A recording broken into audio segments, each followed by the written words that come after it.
안녕하십니까. 2월 2일 화요일 서귀포교회 새벽 예배를 시작하겠습니다. 찬송가 380장 나의 생명 되신 주 함께 찬양하겠습니다.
오늘 우리에게 주시는 하나님의 말씀은 마태복음 9장 14절부터 26절에 있는 말씀입니다. 그때 요한의 제자들이 예수께 나와 이르되 우리와 바리새인들은 금식하는데 어찌하여 당신네 제자들은 금식하지 아니하나이까?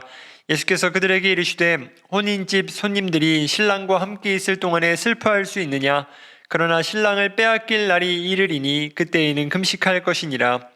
생배 조각을 낡은 옷에 붙이는 자가 없나니 이는 기운 것이 그 옷을 당기어 헤어짐이 더하게 됨이요 새 포도주를 낡은 가죽 부대에 넣지 아니하나니 그렇게 하면 부대가 터져 포도주도 쏟아지고 부대도 버리게 됨이라.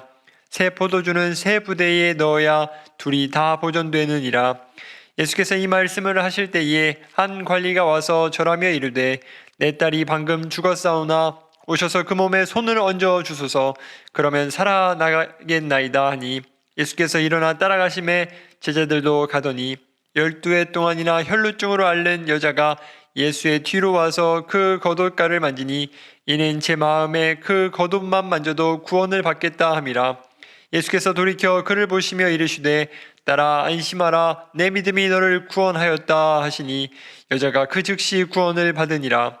예수께서 그 관리의 집에 가사 피리 부는 자들과 떠드는 무리를 보시고 이르시되 물러가라 이 소녀가 죽은 것이 아니라 잔다 하시니 그들이 비웃더라. 무리를 내보낸 후에 예수께서 들어가사 소녀의 손을 잡으심에 일어나는지라. 그 소문이 그 온 땅에 퍼지더라. 아멘. 오늘 본문에서 요한의 제자들은 예수님께 찾아와 질문합니다. 무엇이라 말합니까? 우리와 바리새인들은 금식하는데 당신의 제자들은 왜 금식하지 않습니까? 라고 질문합니다. 무슨 의미일까요? 당시 유대인들은 금식하는 것을 당연하게 생각했습니다. 왜냐하면 금식은 종교의식으로 행해졌던 중요한 규율이기 때문입니다. 율법에서는 대속죄일에 금식할 것을 분명히 정해 놓았습니다. 그런데 유대인들은 일주일에 이틀을 자신들이 금식하는 날로 정하고 행했습니다. 어떤 날을 정했을까요? 자신들이 정한 날은 이러합니다. 모세가 시내산을 올라간 날과 내려온 날, 월요일과 목요일을 기념하여 금식한 것입니다. 그래서 이날에는 물도 마시지 않았던 사람들이 바로 바리새인들, 유대인들이었습니다. 그렇게 금식했던 바리새인들과 요한의 제자들은 당연히 금식하지 않는 예수님의 제자들을 바라보는 시선이 곱지 않습니다. 그리고 그것을 잘 가르치지 않는다라고 생각해서 예수님에게 경각심을 주고자 오늘 이렇게 질문한 것입니다. 그런데 이러한 질문에 우리 예수님께서는 혼인집 비유를 들어 대답하십니다. 혼인집의 손님들이 신랑과 함께 있을 동안에 슬퍼할 수 있느냐? 라고 오히려 물어보십니다. 아니요, 혼인집 손님들은 신랑과 함께하는 동안에 슬퍼하지 않습니다. 오히려 신랑이 옆에 있기 때문에 더욱 기뻐하고 즐거워합니다. 또 예수님은 두 가지 비유를 들어 대답하십니다. 그 첫째는 생배 조각에 낡은 옷을 붙이는 사람의 비유입니다. 생배 조각에 낡은 옷을 붙이면 어떻게 됩니까? 생배 조각이 수축하면서 낡은 옷을 잡아당겨 찢어뜨립니다. 또 두 번째로 새 포도주를 낡은 가죽 부대에 넣는 비유입니다. 새 포도주를 낡은 가죽 부대에 넣지 않는 이유가 무엇입니까? 그것은 포도주가 발효되면서 낡은 부대 가죽이 찢어지기 때문입니다. 터지기 때문입니다. 이러한 예수님의 비유의 답변, 무슨 의미가 숨겨져 있을까요? 이것은 바리새인들과 요한의 제자들이 행하고 있는 금식, 또 그들이 하고 있는 종교 행위들이 먼저는 낡은 옷이고 낡은 가죽 부대라는 것을 말씀하고 계시는 겁니다. 그래서 그들은 율법 형식주의에 매여 누구보다 부지런히 예식과 법을 지켜왔지만 이제 예수님이 오심으로 종교예식과 형식이 더 이상 중요한 의미를 갖지 않음에도 불구하고 그 형식과 그 율법에 가로막혀 주님을 만나지 못하고 있음을 비유적으로 설명하고 있는 것입니다. 우리 예수님은 율법을 성취하러 오신 분입니다. 다시 말해 율법과 전통의 틀에 갇히지 않는 분이시고 누구도 성취하지 못한 그 율법을 완전히 성취하셔서 백성을 죄에서 구원할 구속주가 되시는 분이 바로 우리 예수님이심을 믿으시길 바랍니다. 이것이 바로 우리가 믿는 복음입니다.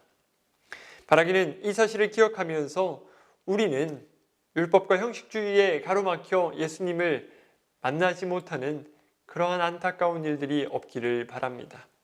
그리고 우리는 예수님과의 만남, 참된 교제에 집중하며 하나님의 축복을 누릴 수 있는 하나님의 치유와 회복을 경험하는 저와 여러분 되시길 주님의 이름으로 축원합니다. 두 번째로 오늘 예수님이 금식에 관해 이제 이야기를 하실 때 한 관리가 등장합니다. 마가복음의 기록에 따르면 이 관리의 이름은 바로 회당장 야이로입니다. 야이로는 예수님께 나아가 말합니다. 예수님, 제 딸이 죽었지만 예수님께서 오셔서 그 몸에 손을 대어주시면 그 딸이 어떻게 될까요? 살아날 것입니다. 라고 멋진 믿음의 고백을 하게 되는 것을 보게 됩니다. 정말 멋지지 않습니까? 이러한 야이로의 믿음의 고백이 우리의 믿음의 고백이 되기를 소망합니다. 이에 예수님은 회당장의 믿음을 보시고 그 집으로 발걸음을 향하십니다. 그런데 가던 도중 한 사건이 또 일어납니다. 무슨 사건입니까? 12해 동안이나 혈루증을 앓던 여인이 예수님의 겉옷가를 만지는 사건입니다. 어떤 일이 있었을까요? 그보다 먼저 이 여인은 어떠한 생각으로 예수님의 옷자락을 만졌을까? 우리가 살펴보는 것이 중요할 것 같습니다. 21절입니다.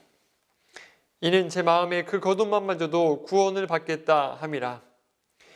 야이로와 마찬가지로 이 여인에게도 믿음이 있었습니다. 예수님의 겉옷만 만져도 구원을 받을 수 있다. 나는 회복될 수 있다. 나는 치유함 받을 수 있다. 라는 그 믿음이 이 여인에게도 있었다라는 것입니다. 이 여인의 믿음 또한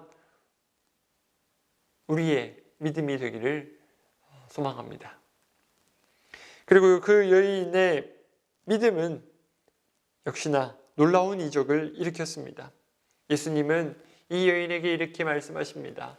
너희의 믿음이 너를 구원하였다. 아멘이십니까? 예수님은 그 여인을 그렇게 치료하시고 야이로의 집에 도착하셨습니다. 그리고 그곳에서도 말씀하십니다. 소녀가 죽은 것이 아니라 잔다. 그리고 소녀의 손을 잡으시죠. 그러자 어떤 일이 일어납니까? 소녀가 일어나는 기적이 일어납니다. 야이로의 믿음을 보신 주님께서 죽었던 딸을 살려주신 것입니다. 말씀을 정리합니다. 오늘 말씀에서 예수님은 율법주의자들의 기준에서 세 가지 잘못을 행하시는 것을 보게 됩니다. 율법주의자들의 기준에서. 첫째는 종교의식으로 중요하게 행했던 금식을 하지 않으셨습니다. 둘째는 혈루증 앓던, 또 직설적으로 말씀드리면 피 흘리는 여인과 접촉하셨습니다. 그리고 셋째로는요,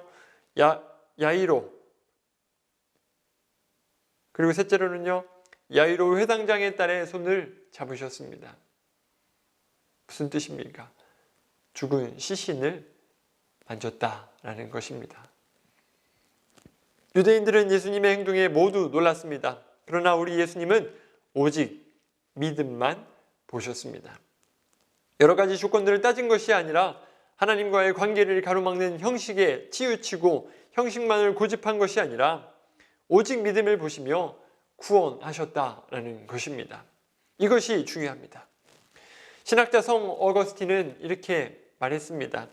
믿음은 아직 눈에 보이지 않는 것을 믿는 것이다.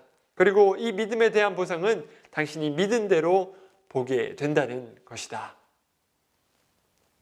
혈루증 걸린 여인, 회당장 야이로는 눈에 보이지 않는 것을 믿었습니다. 그리고 그 믿음의 보상으로 병이 치료되고 죽은 딸이 살아나는 그 영광을 경험했습니다. 우리가 지금 살아가고 있는 이 시대는 예수님께서 열어주신 시대입니다. 다시 말해 믿음이 핵심인 시대입니다. 이 시대를 살아가는 저와 여러분들은 신랑 되시는 우리 주님과 함께 할 때에 기쁨이 넘치는 그러한 생활이 되어야 할 줄 믿습니다. 그리고 믿음 가지고 예수님과 교제하며 나아갈 때에 주님께서는 우리의 믿음대로 우리를 회복시키시고 우리를 치유하시고 우리의 앞길을 선하게 인도하여 주실 줄 믿습니다. 바라기는 이러한 하나님의 치유와 회복을 경험할 수 있는 복된 그리스도인이 되시는 저와 여러분들 다 되시길 주님의 이름으로 축원합니다. 기도하겠습니다. 온 땅의 모든 만물 주님 기다리네. 나무들은 기뻐 소렸지. 산들도 주님 앞에 굽혀 절하며 메마른 땅 위에 꽃을 피려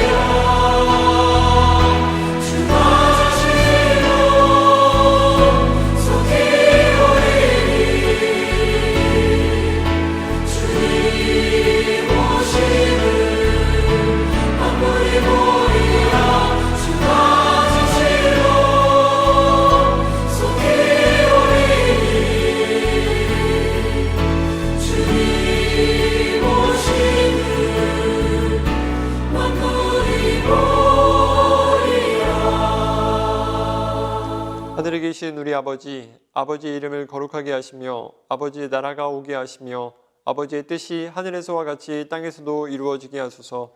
오늘 우리에게 일용할 양식을 주시고 우리가 우리에게 잘못한 사람을 용서하여 준 것 같이 우리 죄를 용서하여 주시고 우리를 시험에 빠지지 않게 하시고 악에서 구하소서.